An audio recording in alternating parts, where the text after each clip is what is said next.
উপস্থিত রয়েছেন আজকের এই চাপিরাপাড়া এসএম উচ্চ বিদ্যালয়ের সহকারী শিক্ষক কামরুল হাসান সাহেবের স্মরণ সভা এবং মিলাদ মাহফিলের সভাপতি হিসেবে এই রাজু ইউনিয়নের কৃতি সন্তান সাবেক মেম্বার জনাব সিরাজউদ্দিন সাহেব, উপস্থিত রয়েছেন ম্যানেজিং কমিটির সকল সদস্যবৃন্দ এবং উপস্থিত আছেন অত্র বিদ্যালয়ের প্রধান শিক্ষক জাকির হোসেন বজলু সাহেব সহ উপস্থাপনায় আছেন নজরুল ইসলাম সাহেব, অত্র বিদ্যালয়ের সিনিয়র সহকারী শিক্ষক এবং সকল শিক্ষক শিক্ষিকা মহোদয়গণ।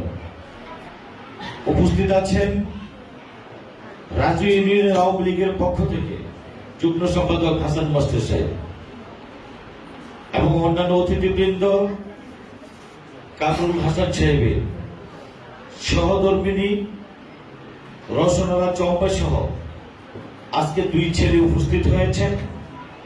উপস্থিত আমাদের টুটুল ভাই যুবলীগ নেতা, উপস্থিত আছেন অত্র বিদ্যালয়ের সাবেক ছাত্রছাত্রীবৃন্দ এবং বর্তমান অধ্যয়নরত ছাত্রছাত্রীবৃন্দ, সকলকে সালাম জানাচ্ছি। আসসালামু আলাইকুম ওয়া রাহমাতুল্লাহি ওয়া বারাকাতুহু।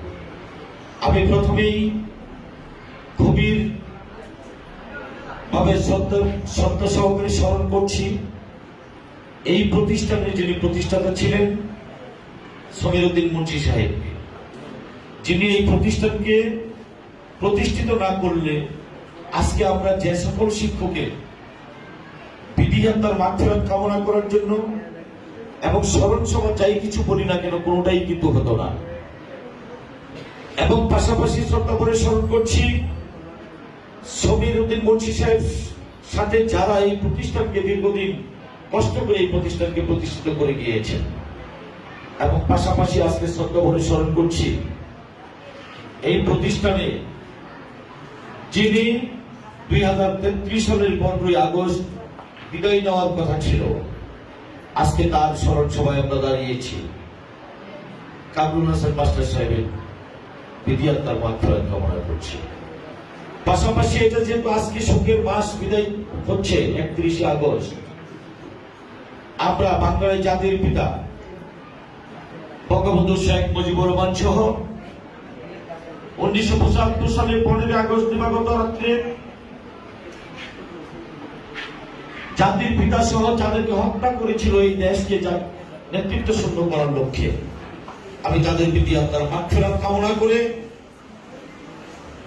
খুব সংক্ষিপ্ত আকারে আমি বক্তব্য শেষ করতে চাই। আপনারা অনেকে জানেন,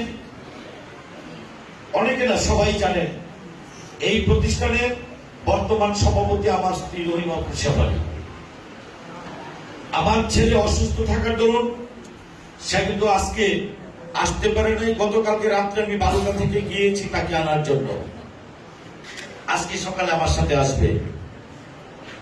সবকিছু গুছিয়ে তারপর সকালবেলা যখন ছেলে খুব অসুস্থ, 18 দিন যখন স্কুলে যেতে পারে না,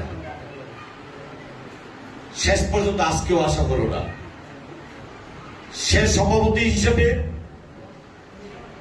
কামরুল হাসান মাস্টার সাহেবের পরিবারের প্রতি সমবেদনা জ্ঞাপন করেছেন এবং শোক প্রস্তাব পাঠিয়েছেন এবং খুব তাড়াতাড়ি এসে কামরুল হাসান পরিবারের সাথে সরাসরি সমবেদনা প্রকাশ করবেন এবং স্কুলে আসবেন সবার সাথে দেখা করার জন্য। আমি আজকে এতটুকু বলতে চাই, আমি নিজেও কিন্তু একজন শিক্ষকের সন্তান।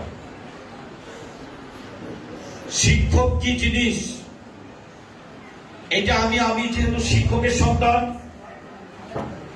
আমি কিন্তু সেটা শিখেছি। একজন শিক্ষকের সন্তান যেমনি ভাবে একজন শিক্ষক জাতিকে গড়ার দায়িত্ব নেয়, তেমনি ভাবে শিক্ষকের সন্তান বেশিরভাগই আদর্শ হয়। আমি বিশ্বাস করি কামরুল হাসান মাস্টার সাহেবের 3টি ছেলে, এরা কিন্তু আদর্শ হবে বাবার সেই আদর্শকে নিয়ে।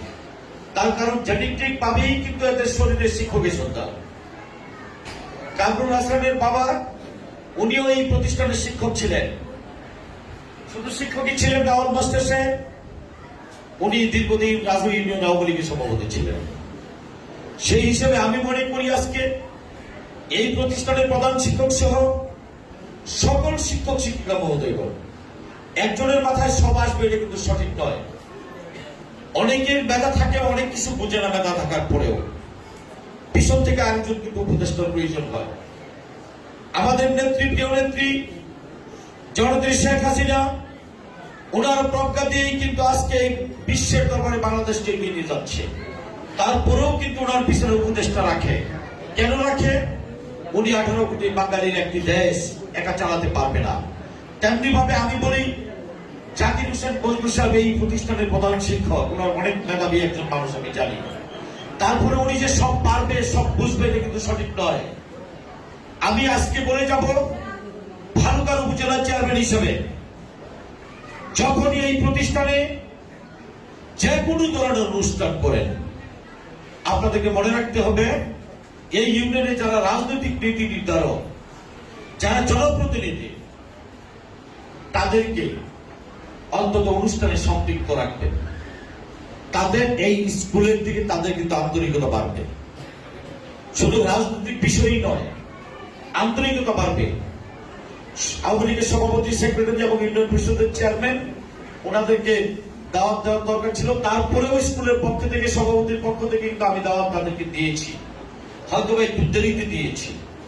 পরবর্তী সময়ে যদি তাও না হয় আমাকে একটু ফোন করে মনে করে দেবেন, আমি থাকি বা না থাকি। যদি আপনাদের এখানে আমরা আসি, ওনাদেরকে রাখলে পরিপূর্ণ হয়ে যায়, এটাই আমার প্রস্তাব। আর আরেকটি প্রস্তাব এসেছে, শিক্ষক মারা গেলে এই মাঠে জানাজা হবে। আমিও কিন্তু ভেবেছিলাম যে কামরুল হাসান মাস্টার সাহেবের জানাজাটা কিন্তু এই জামিয়া বানিয়াসিম উচ্চ বিদ্যালয়ের মাঠেই হবে। যখন দেখলাম বাড়িতে কিছুটা হেঁটেও কিন্তু যেতে হয়েছে, গাড়ি ঢুকে নাই, অনেক গাড়ি আসছিল। তো পরে পারিবারিক সিদ্ধান্ত আমরা শুনেছি, হয়তোবা ওনার স্ত্রী হিতাহিত জ্ঞান ছিল না, সিদ্ধান্ত দিতে পারে নাই। যেহেতু পারিবারিক সিদ্ধান্ত ছিল, সেই কারণে ওনাদের পারিবারিক গুরুস্থানের পাশেই জানাজা হয়েছে। আমি জানাজা এসেছিলাম, আমি জানাজা শেষ করে আমি আরেকটা জানাজা ছিল সেখানে চলে গিয়েছিলাম, যার ফলে মাটি দিয়ে যেতে পারি না, জানাজা শেষে আমি চলে গিয়েছিলাম। তো যাই হোক, আমরা ভারাক্রান্ত হৃদয় নিয়ে আজকে আমরা কামরুল হাসান মাস্টার সাহেবের স্মরণ সভায় দাঁড়িয়েছি কথা বলার জন্য। ওনার জন্য আমরা প্রাণ খুলে দোয়া করি, আল্লাহ যাতে ওনাকে বেহেশত নসিব করে। এটা শিক্ষক পরিবার, আওয়ামী লীগ পরিবার, আদর্শ পরিবার। আমি জানি যতদূর, ওনার সাথে আমার প্রথম পরিচয় হয়েছিল একটি জমি সংক্রান্ত সালিশ নিয়ে। সম্ভবত ওনার চাচাতো বোন বা সামহাউ একটি সালিশ আমার কাছে দায়ের করেছিল। আমি সঠিক জানি না একেবারে কি লাগে ওনার। আমি যতদূর মনে আছে চাচাতো বোন এরকম হতে পারে। ওই দিন ওনার সাথে আমার ব্যক্তিগত পরিচয় হয়। এর আগে পরে দেখলেও উনি কোন পরিবারের কি করে আমি ততটা জানতাম না। ওই দিন থেকে আমি কামরুল হাসান মাস্টার সাহেবকে চিনি, সালিশে অনেক কথা হয়েছিল, অনেক কথা বলেছে, আমিও বলেছি। এত তাড়াতাড়ি চলে যাবে, সম্ভবত আমার বেশ কিছু জুনিয়র কিন্তু কামরুল হাসান মাস্টার সাহেব, আমি জানি না ওনার এসএসসি কুরিয়ারে ছিল, অবশ্যই 88, তাহলে খুব বেশি না, উনি আমার কাছাকাছি একেবারে। উনি কাছাকাছি ছিল, শরীর চর্চা শিক্ষক ছিল হয়তোবা, কিন্তু তারপরেও নিজেকে আমার মনে হয় যে আরেকটু কন্ট্রোল করলে, আল্লাহ অবশ্য তার হায়াতটাই এই পর্যন্ত রেখেছেন, আমরা বলে লাভ হবে না। সুস্থ মানুষ রাস্তাতে যায়, তার মৃত্যু হয়ে যায়, এটা বলা যাবে না। এটা বললে আবার আল্লাহর দরবারে আমরা হয়তোবা দোষী সাব্যস্ত হয়ে যেতে পারে। আল্লাহ যতদিন হায়াত রাখছে ততদিন উনি বাঁচবে, এর বাইরে 1 ঘন্টা বাঁচবে না। অনেকে আমাকে বলে অনেক সময়, আপনি যে রাত্রে 3টায় চলেন, আপনার সাথে লোক রাখেন না কেন? তখন আমি বলি, কেন রাখবো লোক? আমাকে কি যে লোকটা রাখবো সে লোকটা আমাকে জন্ম দিয়েছে না তৈরি করেছে? আমাকে যিনি জন্ম দিয়েছেন উনি আমার মৃত্যুর সময়টা লিখে দিয়েছেন। যিনি আমাকে তৈরি করেছেন উনি আমি কতদিন বাঁচবো সেইটা নির্ধারিত করে দিয়েছেন। কাজেই আমাকে মারার মতো ক্ষমতা মানুষের নেই। যেমনি ভাবে হ্যাঁ আমাকে মানুষ মারতে পারে, কোন মানুষ আমাকে মারবে? যিনি আজরাইল আকারে রূপ ধারণ করে আসবে সেই আমাকে মারবে, সে আজরাইল আমার জন্য। যেমনি ভাবে আমাদের জাতির পিতা বঙ্গবন্ধু শেখ মুজিবুর রহমানকে কারা মেরেছে, কোন বিশ্বাসঘাতকেরা মেরেছে? যারা ওনার পাহারাদার ছিল, যারা পায়ে জুতা পরিয়ে দিত, তারাই কিন্তু হত্যা করেছে। নবাব সিরাজউদ্দৌলাকে কারা হত্যা করেছিল? মোহাম্মদ আলী বেগ হত্যা করেছিল।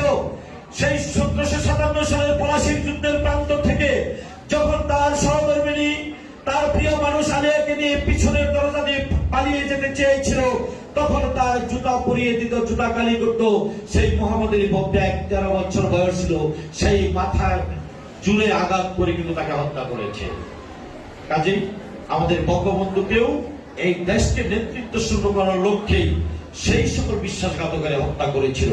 আমি সর্বশেষ 1971 সালে মুক্তিযুদ্ধে যারা শহীদ হয়েছিলেন, জাতীয় চার নেতা বঙ্গমাতা ফজিলাতুন্নেছা সহ যারা মৃত্যুবরণ করছেন, তাদের আত্মার মাগফিরাত কামনা করে আমি আবারও ভালুকা উপজেলা পরিষদের পক্ষ থেকে কামরুল হাসান মাস্টার সাহেবের পরিবারের প্রতি সমবেদনা জ্ঞাপন করে, ওনার আত্মার মাগফিরাত কামনা করে, সমীরুদ্দিন মুন্সি সহ যারা এই প্রতিষ্ঠানকে প্রতিষ্ঠিত করে মৃত্যুবরণ করেছে এবং যারা এই প্রতিষ্ঠানে দীর্ঘদিন শিক্ষকতা করে এবং ম্যানেজিং কমিটির দায়িত্ব পালন করে এই এসএম জামিরা পাড়া একটি ঐতিহ্যবাহী প্রতিষ্ঠানকে প্রতিষ্ঠিত করে মৃত্যুবরণ করেছে, তাদের সকলের আত্মার মাগফিরাত কামনা করে আমি আমার বক্তব্য শেষ করছি।